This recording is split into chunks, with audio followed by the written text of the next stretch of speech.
unemployment. It's great at first, waking up at noon, playing video games all day, and getting wasted all night. But then about 2 months go by and hey! It turns out you need money for important things, like rent and food and alcohol. So there you are, stone cold sober and starving, zoned out in your bed, with your landlord, or more likely in this economy, your parents beating down your door screaming, "Looks like it's time to get a job." How hard can that be? Well, okay, things may look a little grim, since, after all, you are now expected to contend with a collapsing economy, being outsourced by the AI slave bots, and perform corporate begging rituals of millions of other unemployed and desperate folks. But there are certain tips and tricks to employment nobody else has the balls to tell you about. And in this video, I'm gonna give them to you. Hi, I'm Grim, final boss of employment, and I'm here to help even the most jobless feel the warm, sweet embrace of a fulfilling 9 to 5. Let's get started. Now, you may not have noticed, but the economy ain't doing so hot right now. Shocking, I know. Yes, tragically, gone are the days where you can just put on a tie and easily strut your way into the middle class. Folks are desperate now. And our corporate overlords know this. So you better get to desperation maxing. Usually when folks are looking for a job, they have the gall to demand things like a living wage, or safe working conditions, or even actual human dignity. Such shocking entitlement, I know. This leaves so many wonderful career opportunities unfilled. But that's where you come in. Where others may scoff at things like being screamed at by Karens, public humiliation, cleaning toilets, unpaid overtime, a 6-hour commute, or hell, even risking your life for less than minimum wage. You will be thrilled to take the job, no matter where you may have to relocate. I mean, who needs things like family, free time, or even money when you're employed?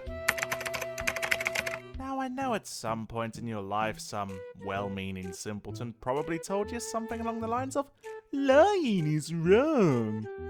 But look at the world. Do you know what all the most successful people have in common? Besides having way more money than you do. It's that they're all goddamn liars. And if you want a job these days, you better be prepared to lie more than a politician during campaign season. Now, of course, you don't want to do any lies that you can get caught out on or that would cause trouble down the line, like claiming you went to Harvard or have experience performing brain surgery. I'm just talking harmless little white lies that employers love to hear, like, "Oh, it's always been my dream to work an office job at insert company name here." Or, "I'm not doing this for money. I'm doing it for vision, for passion." It's this weird little game where they lie to you about, "We're all a family here, and we value our employees."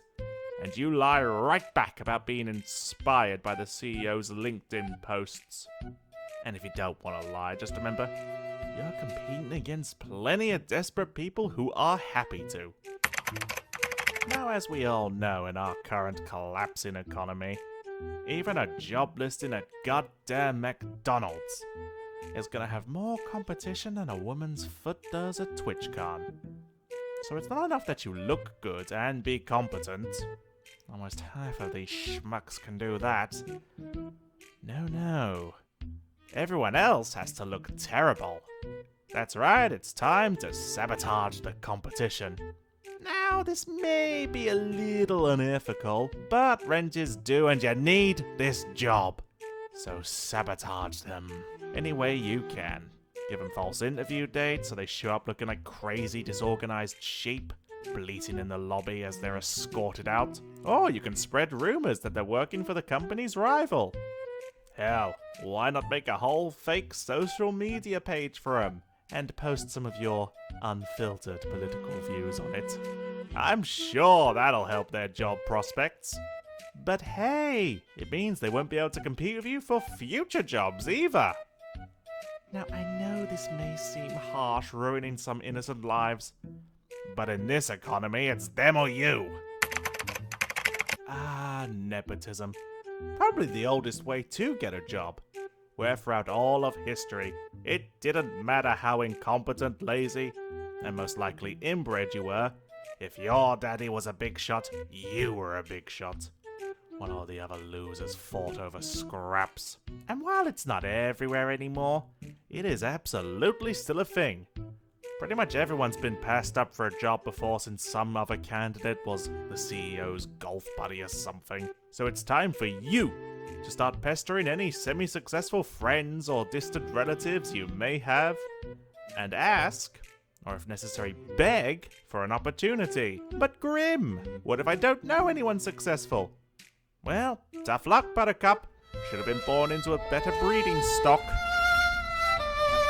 Oh, I'm just kidding. You can check out this video I made that'll help you make some new successful friends who can help you out, buddy. Nepotism.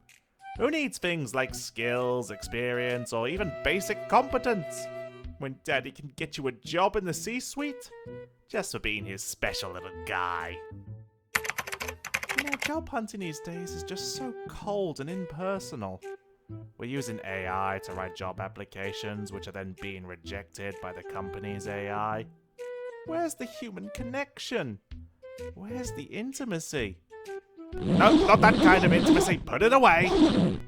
Anyway, I'm talking about really getting to know the folks at companies who have the power to save you from the unemployment line. Now, this can be done in various ways. Checking their LinkedIn, attending any company events, scrolling through their family's social media, following them while hiding in a bush, break into their house and sniff their hair as they sleep, getting to know their precious scent. Okay, maybe that one's a little too far. But the point is, when you get to know these powerful people, you get options.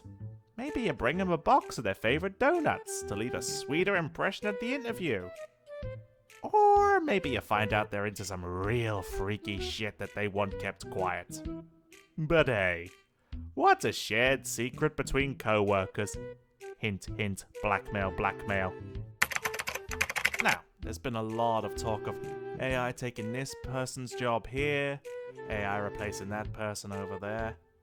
But there's one thing AI can't fully replace yet, that folks both rich and poor yearn for. Yep, it's that kind of intimacy. I wish this weren't a thing. I really, really do.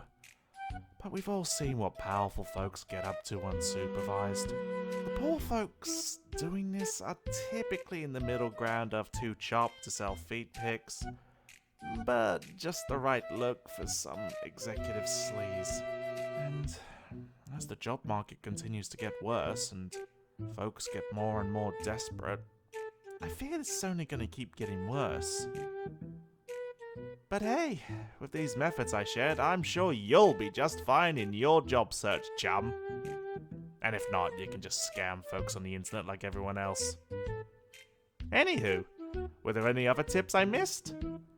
Let me and the others know in the comments. And be sure to subscribe for more great job advice.